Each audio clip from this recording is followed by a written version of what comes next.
Walang hilig. Sir Miel, meron tayong kasama vloggers. So, iano ko lang po kayo, introduce ko lang po kayo, Sir Oscar, si Sir Sam, si Sir Guillermo, si Sir Jason, si Sir Jonathan, si Ma'am Marie, and si Sir Vincent. Yan. So, nandito kami para matulungan tayo na makapag-promote tayo ng ating destination. Kasama na rin ang pagpo-promote ng Bayan ng Bangka. So, meron na silang mga konti-konting tanong sa iyo bago tayo mag-start ng tour natin sa Taas. Sige. Ang pwesto namin ay bigit kumulang nasa 3 hektarya. Itong ibaba, meron siyang 1,002 square meter sa taas. Meron siyang almost 3 hectares. 3 hectares? Oo, sa taas. Oo. Anong makikita namin doon sa itaas yan? Sa ngayon, makikita niyo riyan yung mga ginawa kong pang-picturan. Mayroong half moon, mayroong heart, may ring. At nakikita niyo riyan yung talagang forest na pinareserve natin at naman pa natin. Yun ang makikita nyo dyan. Magkano sir ang Ang entrance? Sa ngayon, naniningil kami ng 20 pesos para dun sa maintenance na naglilinis niyan sa taas. Okay. Ano nga po ang full name sir? Alfredo Miel, isa akong retired policeman. Retired police. Oo. Ito, na-engage ako sa tourism business. Kaya ito, nabuo ito nung during pandemic time kasi alam mo naman noon na wala tayong gawa kundi nandito lang sa bahay. So umisip ako ng paraan para magawa natin itong tapat ko na maganda namang tamang-tama lang naman kasi tapat siya ng Dimalang Mountain, isa sa tourist destination dito sa Baler. So inisip ko na gawan siya ng paraan para nang lalong sa ganoon, lalong ma-discover itong isang tourist spot dito sa Baler. So, nagawa tayo ng mga hagdan, concrete, para nang sa ganoon, kayang maabot ng mga turista at makita nila pati yung mga virgin forest natin dyan sa taas. Nung una kasi, ang motive ko lang dyan is magkaroon ng mga manukan sa taas ng bundok. Nagkaroon ng mga pinyahan na para pagkakakitaan at makakain natin. Kasi alam naman ninyo nung pandemic, parang hirap natin sa pagkain. Kaya umisip ako ng paraan para magkaroon tayo ng makakain kung talaga magtataggutom. Pero hindi pala gano'n. Naging kasi maganda nga yung lugar, naging isang tourist destination na siya.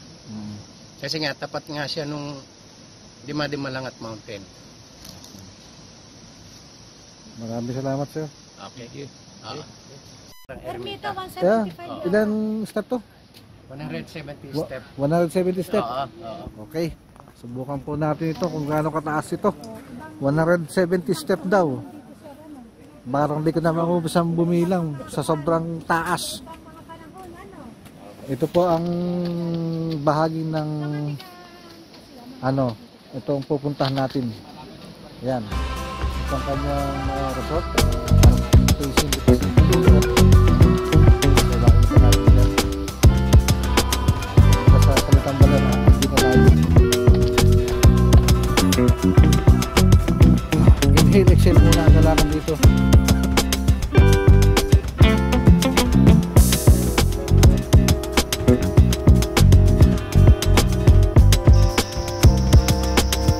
Dito pa lang ako. Yung baba. Humingal na ako. Parang hihikain ako ito.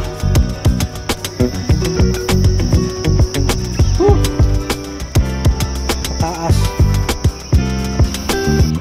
Wala ba itong sungkatan? Sigsag. Parang hinahirap sir. Oo, kaya pala. Ayun man sila sa taas. Okay. Kung nakikita niyo guys, ito pala ay sakop ng Sitio Puntian, Barangay sa Bali, Baler, Aurora. Itong Miel's Place dito sa Baler, Aurora. So ganyan siya kaganda pag nakita niyo.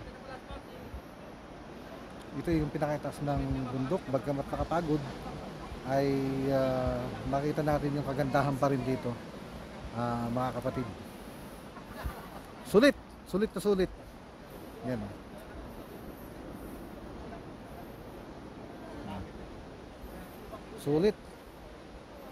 Sulit ang pag-akyat, sulit ang pawis, at napakamura lang. Sa halagang 20 pesos nandito ka na.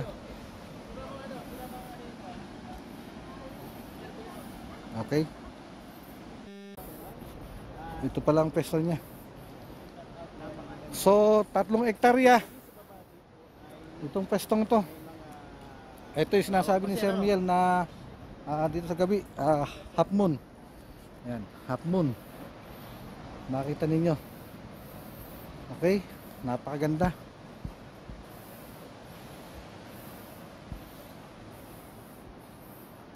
Okay. So sa mga turista na gustong magtungo rito sa Baler, Aurora, makita ninyo itong lugar nito. Napakaganda. At talagang hindi niyo pagsisisihan. Sulit ang pagod, overlooking the Pacific Ocean, napakaganda. Yan o. Medyo malayo tayo doon sa mismong kabayanan sa Baler, hindi ganong tanaw. Pero dito makita niyo rock formation, kitang-kita yung kagandahan ng ating karagatan, natural beauty. Kaya nga, ng ating dagat Pasipiko dito sa bayan ng Baler.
Papaugot na siya.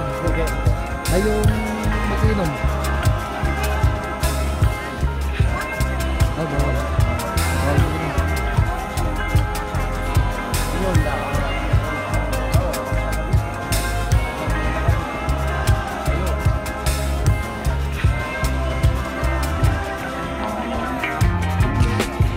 Alis na lang. So, doon sa mga pupunta po rito, tulad ng sinabi ni Sir Miel, ay talagang bawal po ang alak dito. Hindi ko nataas to. Hindi biro-biro at baka ma-discuss lang. So, welcome dito. Magkano nga ang entrance? 20. Sa Kubo, may bayad mo. Magkano? Okay na. Basta't nakit lang ito. Okay na. Oh, very compo yan.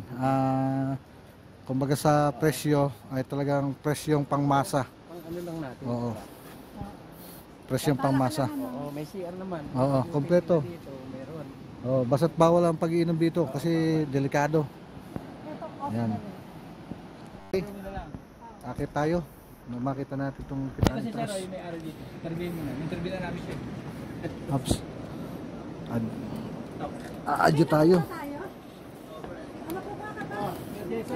Nakuha pa ako dito sa taas. Sandali lang sir, sandali lang. Nakit ko lang ito eh. Oh, ito, taas. Mas mataas itong lugar nito. Natin pinasok. Itong lugar nito, bawal ang pag-inom ng alak. Pero meron din pala rito kwarto.